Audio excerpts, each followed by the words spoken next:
Hey everyone! I've been thinking a lot recently about what makes a game stand out. What allows it to be found when platforms such as Steam or the Android or iOS store are potentially receiving hundreds of games every month?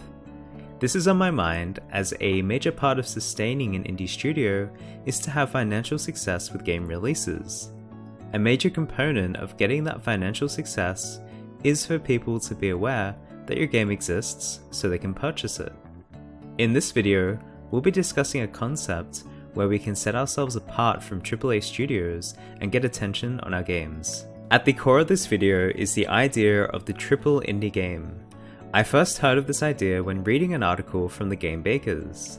The Game Bakers are an indie game development team working on indie games, or in this case, triple indie games. The article I read went in depth on the importance of creating a game that can stand out. This article was written for the indie game Fury, a fast-paced character action game where you fight bosses with unique designs and movesets.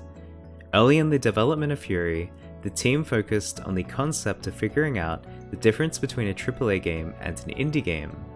They concluded that in order for an indie studio to compete and stand out in a marketplace, they needed to go in the opposite direction of a AAA team. AAA teams have many resources available, such as a large budget, big teams with skilled individuals, high-end hardware and software, years of experience, and the list goes on. A large majority of AAA studios focus on the mass audience, essentially trying to please the largest amount of gamers possible, which makes sense from a financial perspective when you have the resources to do so. But what makes sense from an indie team's perspective? The Game Bakers believe that indie teams must go in the opposite direction. An indie studio is usually far too small and do not have the resources available to be the best at all aspects of game development. However, if an indie team were to focus on one key feature and execute it to the best of their abilities, they may have a chance of capturing a niche audience and stand out. To develop something memorable for a group of game players rather than everyone. This is the idea behind the triple indie game. With this focus on executing one core concept, the indie team or individual can maximize their strengths and deliver something amazing with limited resources. In order to get noticed, another aspect is to maximize marketing efforts with a limited budget.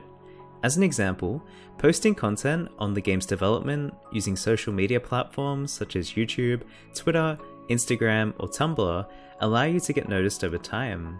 This can potentially generate word-of-mouth marketing, game journalists wanting to write about your game, or YouTubers or Twitch streamers wanting to play your game.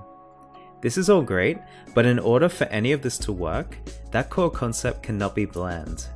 The game must have a hook, something that stands out and compels people to check it out, share it, and discuss it with others. You can promote something bland to the world, but no one will want to check it out. Here are some great examples of games that have successfully executed the triple indie game concept. Superhot, developed by the Superhot team, focused on one key feature and built their entire game around this core concept of time only moving when you move. All design decisions were built upon supporting this core concept, from all of the gameplay into the marketing strategy. It is not a game developed to be loved by everyone, it is designed for a niche audience and it did extremely well for the Superhot team. Refunct is another example. This game can be finished in under 30 minutes, which is extremely odd for a game nowadays, and it focuses purely on simple parkour in a relaxing environment with nice music.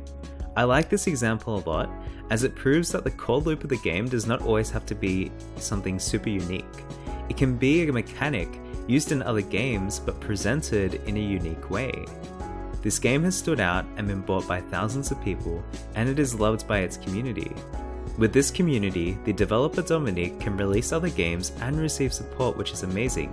Remember, the key concept here is to develop a fan base around your game. You may not hit mainstream success, but smaller indie teams can be financially well off with moderate amounts of publicity. I would like to point out that these ideas are not just for indie games. Bigger developers with AAA resources such as Valve have implemented this method and found success with games such as Portal. Portal focuses purely on one core feature, using portals to manipulate the environment and solve puzzles. Portal was not designed to be loved by everyone.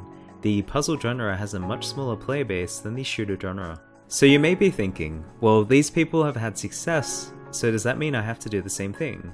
Not at all. The idea here is to figure out better ways of approaching game development by studying others who have had success. These are all simply ideas, and what you see here are the times that people have been successful. Try to remember that a lot of teams will try and implement methods like these. Some teams will succeed and others will fail.